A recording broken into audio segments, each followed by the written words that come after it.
Hi, thank you very much for visiting Ahmed Shakil 5858. I am Ahmed Budnam. Following news have been reported by American, European, Asian, African, Australian channels and AP, AFP and Reuters news agencies. Now the headlines. Hezbollah killed 4 Israeli soldiers in southern Lebanon. Israeli strike in Gaza killed dozens of people. UN peacekeepers were injured by Israeli fire. Australia, NRL and China. Railway accident in Egypt and Zimbabwe blackout. Chinese Pacific exercises encircle Taiwan. An Indian politician shot dead. Third assassination attempt on Donald Trump in California. Now please watch the channels. Tonight, President Biden gets a first-hand look at the devastation in the battered state of Florida, this time by Hurricane Milton. The race for the White House enters the final stretch, what our new poll shows with a little more than 3 weeks to go until Election Day. And the historic landing that takes us one step closer to a return to the moon and beyond. President Biden on the ground in Florida meeting with first responders and residents witnessing Hurricane Milton's catastrophic impact.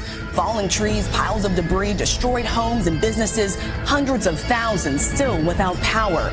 Residents searching for fuel to power generators. The White House pressing Congress to act and approve more disaster funding. The latest from the storm zone. With 23 days and counting, Vice President Kamala Harris calls out misinformation as she visits North Carolina's storm zone. Former President Donald Trump in Arizona, what he said about undocumented immigrants and his political opponents, and the new poll on the state of the race, what matters most to Americans in this election. Overseas, the major American show of force in the Middle East, deploying about 100 troops in a high-tech defense missile system to Israel to help combat a potential Iranian attack. Matt Gutman from Tel Aviv. Back here at home, the terrifying home invasion. The suspects posing as utility workers. Authorities say they killed an elderly homeowner. New details in the urgent manhunt. SpaceX passes a crucial test for a return to the moon. And the future of space travel with a historic landing. The nationwide IV fluid shortage. Hospitals and patients now feeling the impact. Who's likely to be affected the most and how long it will last?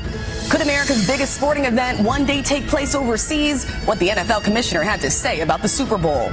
And the famous superfans, the beloved and sometimes despised fixtures at courtside. Their special honor. From ABC News World Headquarters in New York, this is World News.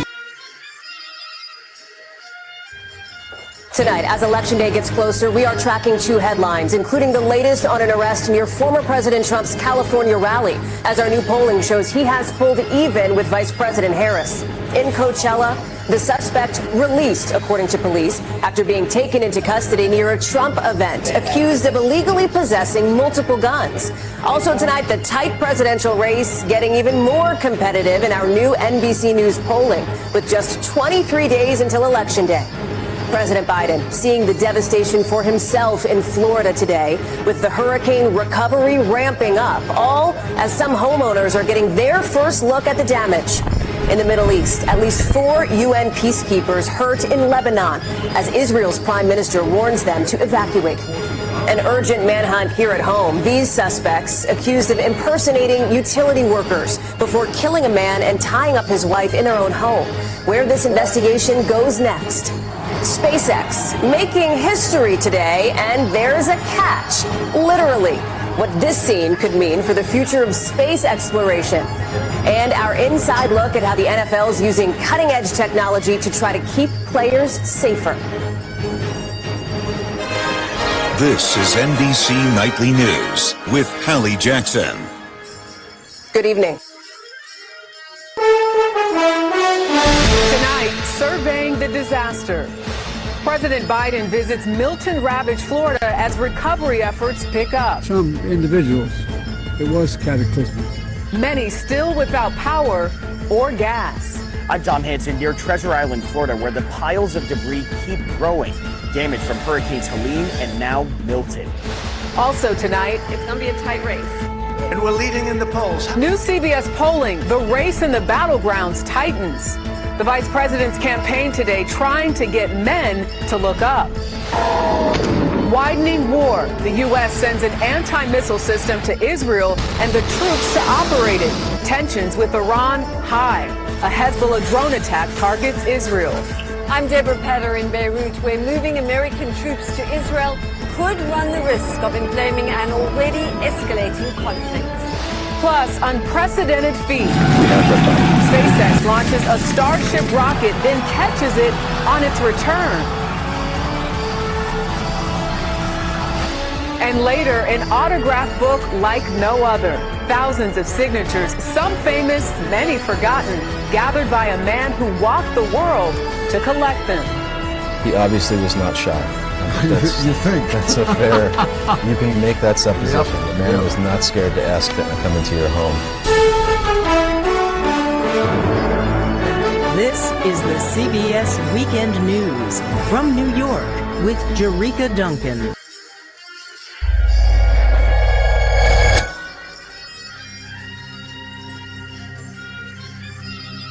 Imagine if those people, some of them employed by the government, had the power to shut me down for hate speech. All I did was say these liberal policies are killing my community, and that was labeled as hate speech. They did that to protect their power, their money, their identity. We can never allow the principle of free speech to be compromised in any way.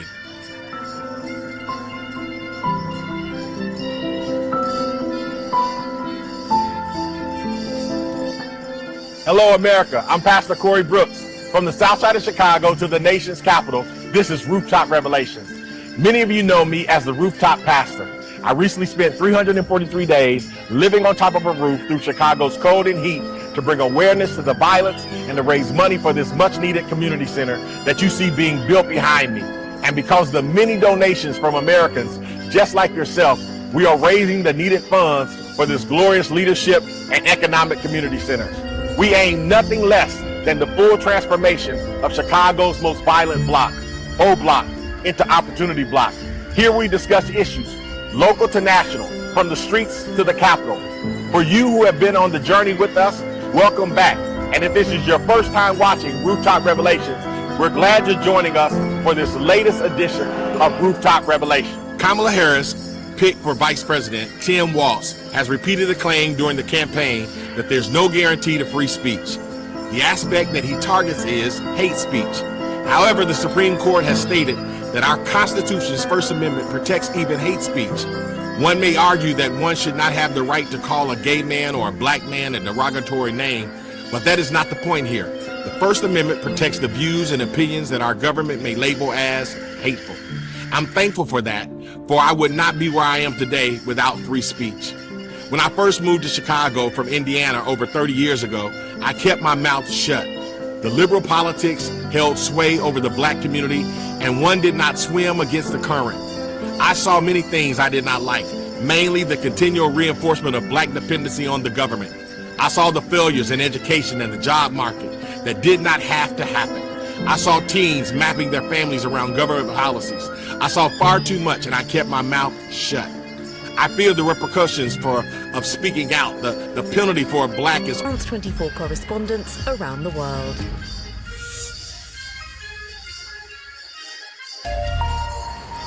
Hello and a very warm welcome to you. You're watching Daybreak here on France 24 with me, Eve Irvine. These are our headlines. 4 Israeli soldiers killed, others wounded by Hezbollah strikes on northern Israel. It comes as the United States sends a new air defense system to Israel. Meanwhile, Israeli bombs hit tents outside a hospital in Gaza and kill more than 20 people, including children, at a school on Sunday. And China sends planes and ships to encircle Taiwan. Drills Beijing says aimed at sending a clear message to the self-controlled island. It's the 4th set of large-scale war games in just 2 years. We're going to be crossing over live to Beijing to speak to our correspondent there, Yana Lee, in this edition. Good to have you with us. Well, also coming up, catching a 71-metre-long booster back on its launching pad after it sends an unmanned Starship rocket into space. SpaceX pulls off its boldest test flight yet.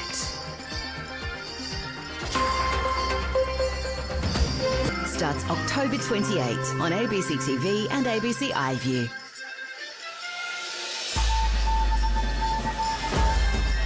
Today, dozens killed in separate strikes on a school and hospital in Gaza as Israel continues its attacks.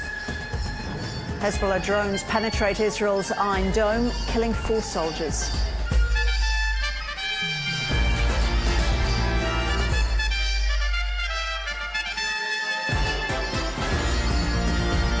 Also ahead, a man facing gun charges after being arrested near a Donald Trump rally in California.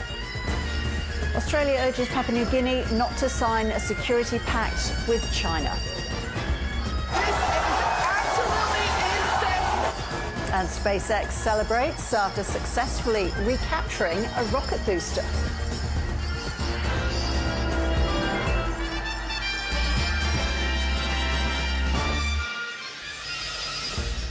Hello and welcome to ABC News. I'm Ros Childs. A warning, our lead story this hour contains images that are distressing. Gazan authorities say explosions outside. A second train crash in recent weeks has left many injured in Egypt early on Sunday. Local media reported that the locomotive collided with the rear of a sleeper train en route from Aswan to Cairo, causing 2 train carriages to fall into the Ibrahimiyya Canal in Upper Egypt. Footage showed 2 rail carriages partially submerged in the watercourse. The railway authorities said in a statement that the crash occurred in the province of Minya, south of Cairo, adding the cause of the crash is being investigated. The rail network. Forced to walk in the dark. Zambia is grappling with one of its worst electricity blackouts in memory. The struggle is caused by a severe drought in the region that has left the critical Kariba Dam with insufficient water to run its hydroelectric turbines. It is quite a challenge because here, immediately when power goes, immediately the water stops coming out. So it is a challenge. As you know, water is very essential.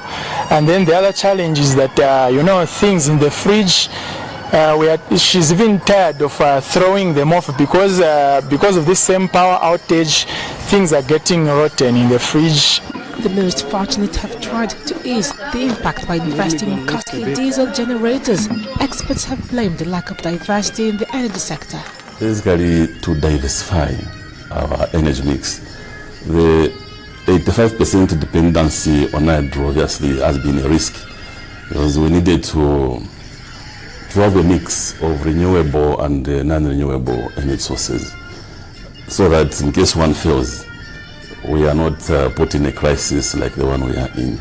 So that has been our input into government. Water level at Kariba Dam is so low that generation has been cut to less than 10% of normal output. The dam was built in the 50s to revolutionize Zambia and Zimbabwe's energy supplies.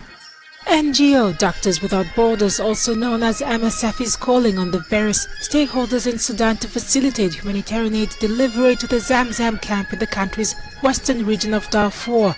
MSF says it was forced to stop care for 5,000 children on an outpatient basis, including 2,900 children with severe acute malnutrition. It accuses the warring parties in Sudan of blocking for months the delivery of food, medicines and supplies to the camp. The Zamzam camp sits outside the capital of the North Darfur state where fighting rages. Only MSF's 80-bed hospital remains functioning in the camp to treat children. Some limited supplies have arrived in recent weeks, but the quantities remain too low to meet the needs of people suffering from malnutrition. A press release by the non-profit detailed on Thursday.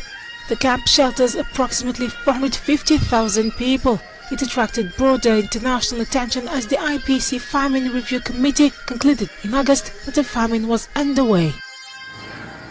About 15 opposition parties in charge will boycott the upcoming legislative, provincial and municipal elections. The groups have denounced the current electoral register and the lack of guarantees that the elections will be free and fair. The polls are scheduled for December 29th and hopefuls will be allowed to submit their candidacies between October 19 and 28. The UK's Hertfordshire Zoo has welcomed 2 new African penguin chicks named after brothers of the band Oasis. Liam and Noel hatched at the zoo in August. The head of birds at Hertfordshire Zoo shared his excitement about the new arrivals. They're doing amazingly well. Yeah, they're settling in great and they're getting bigger and bigger every single day, and they're starting to venture out and join the rest of the gang around the enclosure as well. The African penguin is native to South Africa and Namibia. Groups have warned it faces extinction in the wild by 2035. So they're an endangered species out in the wild. They're actually a declining species as well, which is a real shame. There's only roughly around 10,000 breeding pairs left out in the wild. So we're really hopeful that with the publicity that this is getting with Liam and Noel, that we can spread the word of what people can do to help try and save African penguins and many other animals out in the wild. Hertfordshire Zoo supports the Southern African Foundation for the Conservation of Coastal Birds, which notably works to reintroduce African penguins to their natural habitat.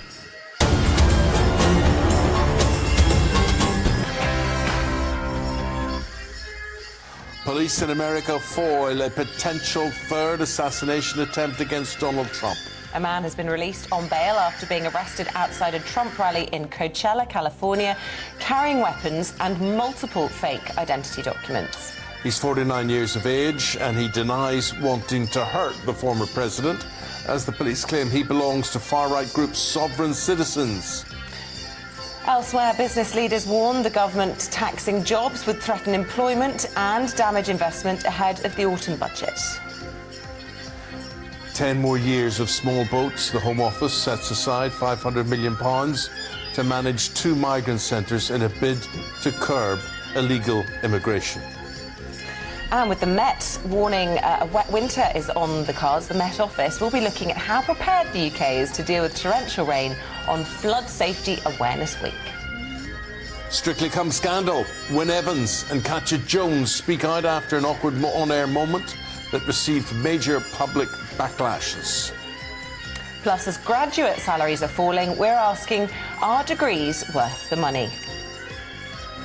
And in sport, England finish off the finish with a 3-1 win in Helsinki. The Women's World Marathon record has been smashed in Chicago. It's down to those super shoes, you see.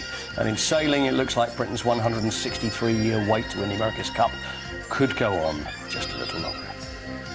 Rain clearing to the east through this morning, but will you see sunshine by this afternoon? Find out more with me later. Hello there on this Monday morning. We start the day with me, Eamon Holmes. And me, Isabel Webster, and you're tuned in to GB News Breakfast. Good afternoon. Thank you all for coming here today. I am Chad Bianco. I'm the Sheriff of Riverside County, and we are obviously here to talk about an incident that occurred yesterday at the rally that former President Trump had in Coachella. There has been a lot of media stir beginning last night with social media and further on today about the arrest, and so I am here to give you as much information as I can. I will answer all of the questions that you have. Keep in mind that the information that I'm going to give you may not be all of the information that I have, but because of what we're doing and because of the investigation that will obviously continue concerning this, there are some things that I cannot give you, or that I will not give you, but I will do everything I can to answer your questions. So to begin with, yesterday afternoon, before former President Trump arrived to the rally, we made contact with an individual on the inner perimeter of our operation at the rally. As you can imagine, this was a very large event. In regard to previous attempts on the former president's life, this was not something that we were taking lightly. We had a very detailed plan in place on how we were going to keep not only the former president safe, but all of the participants or the attendees of the rally safe. So in general terms, I will tell you that we had a larger outside perimeter and then an inside perimeter that was completely controlled by us, by Riverside County Sheriff's deputies, and both of them served different purposes. We did not keep residents from their homes. We did not keep people that were traveling through the area from going through if they had a legitimate reason to go through. So the outside perimeter was basically to allow people in that we thought belonged there. The inside perimeter was to make sure people were proceeding in the right direction. The way it worked yesterday is only people that were allowed inside the perimeter, the outside perimeter, in a vehicle was if you lived there or if you had documentation that said you were going to this rally in the form of an email with VIP credentials or press credentials. Those vehicles were allowed in. There were no other vehicles allowed. So that Tonight on Global National, one of the bloodiest attacks on Israel in a year of war. 4 Israeli soldiers are dead, close to 60 others injured as a Hezbollah drone strike hits northern Israel. The fallout from a liberal uprising. The party tries to change the narrative with a new campaign director as the rumblings of discontent over Justin Trudeau's leadership grow. The Senate moves to end the practice of forced sterilization of women. How Indigenous survivors say it's still happening in Canada. And proof that age is just a number. I started to seriously swim when I was 68. The remarkable achievements of the unbeatable Betty. Global National. Reporting tonight, Carolyn Jarvis. Hurricane Milton blew through. Joe Biden touched down in Florida. The president arriving with cash to beef up the state's power grid. This funding will not only restore power, but will make the region's power system stronger and more capable and reduce the frequency and duration of power outages. A pressing need. More than 1 million people still without power here. Stalling efforts to pick up the pieces of their lives. We haven't had power since before the storm, and it's cooler outside than it is inside. 50,000 workers from around the U.S. and as far away as Canada working to get the lights back on. Fuel another pressing concern for Floridians. Many stations bone dry. Long lines for those that still have gas. Police directing traffic. All the way at the end, first pump. The fuel shortage here more than an inconvenience for some. Trying to service customers and can't get fuel. That's the way life is today. We do what we can. On the other side of the state, people are cleaning up after the tornadoes that came in Milton's wake. It was like a train coming over my roof. At this home, a near miss. Just meters away, a hit. Over on the other side of the fence there, loss of life, right? Yes. Sadly, yes, very sad. And I look at that and I just can't fathom being in a house that has collapsed. At least 6 people died in that neighboring community, enough to make someone think twice about sticking around.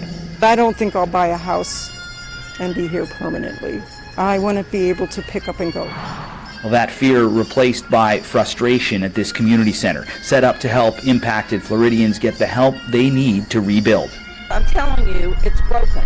Our federal, state, and local levels, they're broken. Well, there is much to fix here in Florida, this state reeling from a devastating hurricane season that isn't over yet. This is Asia Now. It's 12 p.m. in Singapore and Hong Kong, 9:30 in New Delhi, and 11 o'clock in Jakarta. I'm Paul Singh. At this hour, China stages military drills around Taiwan, saying they are a stern warning to what it calls the island's separatist forces.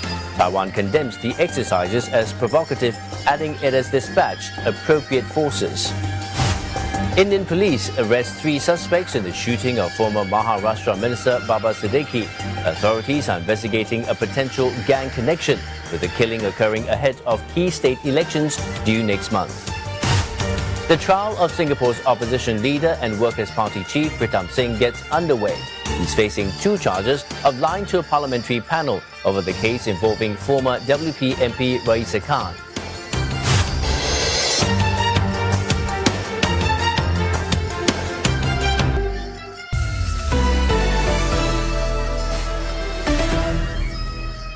This is DW News and these are our top stories. A Hezbollah drone strike has killed 4 Israeli soldiers and wounded 7 others. Dozens of civilians were also injured. The attack targeted the Israeli coastal city of Binyamina. Israel says 2 drones were launched from southern Lebanon, one of which was shot down. The head of the United Nations has condemned attacks on its peacekeepers in southern Lebanon as a violation of international law. At least 5 have been wounded by Israeli fire. Antonio Guterres says the force, known as UNIFIL, will remain in place. Israel's prime minister says the peacekeepers should withdraw from combat zones. Elon Musk's SpaceX has succeeded in bringing part of its giant Starship rocket system back to Earth. The rocket's booster separated from the main body in flight and returned to the launch pad. 4 previous attempts failed. The operation marks a significant advance in developing reusable rockets.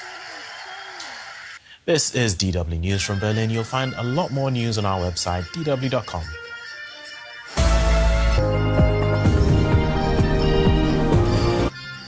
Civilians rush to put out fires caused by missile strikes. Palestinian children are killed while playing by the roadside. Israel continues to attack Gaza.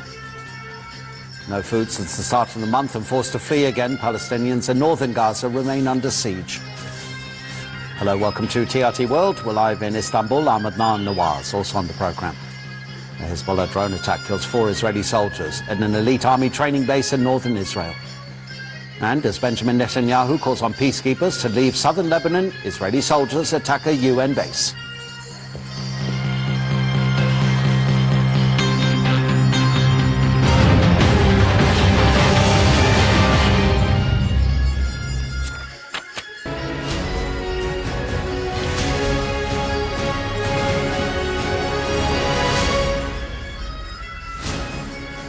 Good morning, it's 6 o'clock. On today's show, a major escalation in the Middle East after Hezbollah launched a swarm of drones at Israel.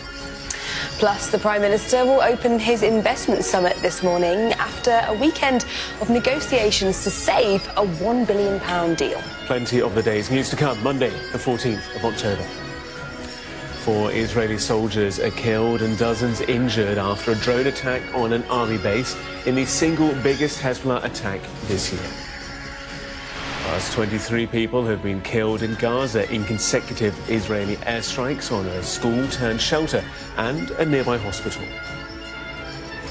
Thousands denied weight loss jabs as Sky News analysis reveals a postcode lottery in treatment. Even my boss said, why would you want to be putting that drug in your body? Because I'm desperate. I was beyond devastated. Arizona's electoral battle over abortion, we report from the US state where women's rights could sway the vote. And England bounce back from defeat against Greece with victory over Finland in the Nations League.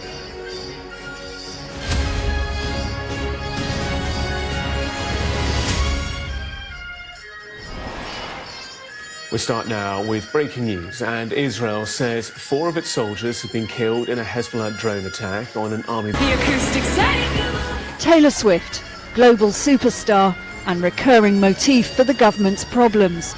As Labour's cruel summer drew to a close, there was a row over free tickets to her concerts for the Prime Minister and other senior politicians. And they just can't seem to shake it off. Now it's been reported that several figures advised the Met Police to go against its protocols and provide the singer with a blue light escort to her Wembley appearances in August. They include the Home Secretary, Yvette Cooper, the Mayor of London, Sadiq Khan, and Keir Starmer's recently departed Chief of Staff, Sue Gray. Then, after an intervention by the Attorney General Richard Hermer, the special escort, normally only given to royals and cabinet ministers, was forthcoming.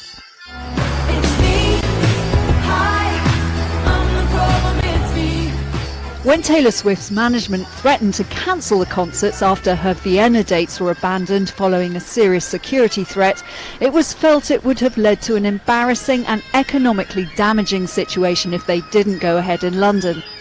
One report estimated the UK economy got £1 billion boost from the British leg of the tour.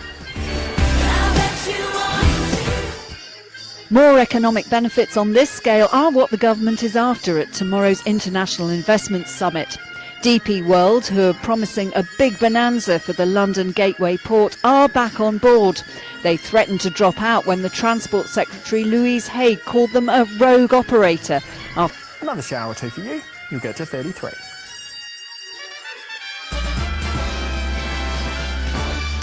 This is ABC News. Our top stories. Medics in Gaza say at least 19 Palestinians have been killed in Israeli attacks on a school sheltering displaced families.